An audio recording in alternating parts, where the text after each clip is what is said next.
Assalamualaikum warahmatullahi wabarakatuh. Selamat pagi anak-anak semua kelas 8. Berjumpa lagi sama Dian di materi hari ini ya.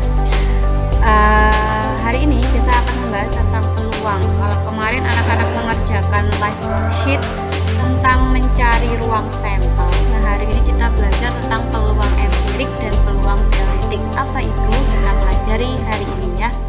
Disimak baik-baik videonya. Nah, ini ada beberapa ruang sampel yang dapat dijadikan sebagai panduan. Nah, kalau kemarin, nih, ruang sampel pelemparan satu dadu. Ketika sebuah dadu dilempar, maka banyak kemungkinan yang muncul yaitu angka 1, 2, 3, 4, 5, 6. Kenapa ada 6? Soalnya dadu itu ada 6 sisi. Jadi kemungkinan yang muncul yaitu angka 1, kalau enggak angka 2, kalau enggak angka 3, dan seterusnya. Maka banyaknya ruang sampel pada pelemparan satu dadu adalah 6. Ingat ya, ruang sampel NS sama dengan 6. Ruang sampel simbolnya NS. Yang kedua, ini adalah ruang sampel pada pelemparan 2 dadu. Kalau tadi satu dadu itu hanya 6, kalau 2 dadu ini kita carinya seperti ini. Jadi cara kita buat tabel. Dadu tadi kan sisinya ada 6. 1, 2, 3, 4, 5, 6. Ini dadu 1. Oh, ini dadu 1. 1, 2, 3, 4, 5, 6. Dadu 2 juga sama. 1, 2, 3, 4, 5, 6. Nah, kita gabung. 1, 1. Makanya 1, 1. 1, 2. 1, 3. 1, 4. 1, 5. Nah, ini seterusnya kita data. Jadi kita tinggal menjodohkan aja. Di sini 2, 1, 2, 2, 2, 3. Gitu ya, bisa ya. Sehingga banyak pelemparan ruang sampel pada 2 dadu itu jumlahnya adalah 36. Maka NS sama dengan 36. Ini materi yang kemarin kita pelajari. Ini kunci jawaban kemarin juga. Oke. Maksudnya kalau pelemparan 2 dadu, ini kan ketika kita ngelempar 2 dadu, itu kemungkinan yang muncul tuh ini 1, 1, 1, 2, 1, 3, dan seterusnya. Maka banyak ruang sampel pada pelemparan 2 dadu itu ada 36. Yang ketiga, ruang sampel pelemparan 1 koin. Anak-anak pernah melempar koin sebenarnya? Koin tahu ya, uang receh. Nah, kalau kita lempar, itu kemungkinan yang terjadi ada angka, ada gambar. Maka ruang sampel pada pelemparan 1 koin hanya ada 2, yaitu angka dan gambar. Yang ketiga, pelemparan 2 koin. Caranya sama seperti tadi kita cari 2 dadu. Berarti kalau 1 koin kan berarti angka, gambar. Angka, gambar. Tinggal kita pasangkan, berarti kemungkinannya muncul angka-angka. Kalau enggak muncul gambar angka. Kalau enggak muncul angka gambar, muncul gambar-gambar. Ini kebalik-balik itu sebenarnya enggak apa-apa. Mau GA, AG gitu boleh. Nah, maka ruang sampel pada pelemparan 2 koin itu ada 4. Ini harusnya 4 ya. Ini Budian salah nih. SNS-nya harusnya ada 4, yaitu AA, GA, AG, dan GG. Paham ya? Ini ralat, ini harusnya NS-nya ada 4.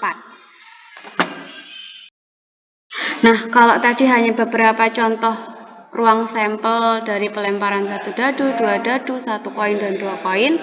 Nah, sekarang kita bahas tentang peluang empirik. Jadi, ruang sampel tadi kita gunakan untuk mencari peluang empirik dan teoretik. Peluang empirik adalah kemungkinan suatu kejadian berdasarkan hasil percobaan. Nih, rumusnya berarti nanti banyak kejadian dibagi banyak pelemparan. Contoh, misal dari pelemparan koin sebanyak 3 kali didapatkan hasil muncul angka 1 kali dan gambar 2 kali. Maka peluang empiriknya dari munculnya angka adalah, ingat konsepnya empirik tadi, kemungkinan suatu kejadian berdasarkan hasil percobaan, banyak kejadian per banyak pelemparan. Yang ditanyakan peluang empirik dari munculnya angka, berarti angka itu muncul 1 kali. Kita tulis 1 di sini, per banyak pelemparannya di sini 3 kali. Maka peluang empirik dari munculnya 1 angka dari pelemparan 3 kali itu adalah 1/3.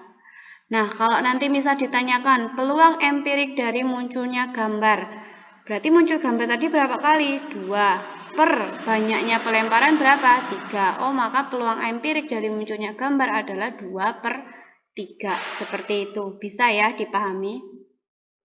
Itu tentang peluang empirik. Yang kedua adalah peluang teoritik. Kalau peluang empirik tadi berdasarkan banyak percobaan, nah kalau teoritik itu berdasarkan banyak ruang sampel. Jadi ruang sampel ini kita gunakan untuk mencari peluang teoritik. Rumusnya NA per NS. NA ini nanti banyaknya kejadian, NS ini banyaknya ruang sampel. P itu peluang. Contoh 1. 2 buah dadu dilempar secara bersama. Tentukan peluang munculnya mata dadu berjumlah 5. Langkah 1, tentukan dulu ruang sampel 2 dadu seperti tadi. Nah, kita buat seperti ini tadi ya. Lalu kita cari mata dadu yang jumlahnya 5. Sini. 1 sama 4 ketika dijumlahkan 5. Oh, berarti ini masuk. Lagi cari lagi. 1, 4, 2, dan 3. Ini berarti masuk.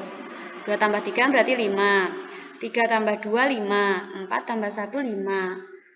Nah, peluang mata dadu berjumlah 5 itu adalah 1, 4, 2, 3, 3, 2, 4, 1. Maka NA-nya sama dengan 4. Nah, peluang tadi rumusnya NA per NS. Maka 4 per 36, NS-nya 36, jumlah seluruhnya 36. Sama dengan disederhanakan, sama-sama dibagi 4, jadi 1 per 9. Seperti itu, bisa ya. NA per NS, banyak kejadian dibagi banyak ruang sampel. Lalu contoh 2, pada sebuah kantung terdapat 30 kelereng, berarti NS-nya 30. Dengan warna kuning 16, ini warna hijau, warna 9 buah itu hijau, dan sisanya merah. Kemudian diambil satu kelereng secara acak. Tentukan peluang terambilnya kelereng warna merah. Kita cari dulu yang warna merah. Yang NS-nya tadi 30, kuning 16, hijau 9. Maka sisanya kan merah. Berarti 30 kurangi 16 kurangi 9 sama dengan yang merah itu 5.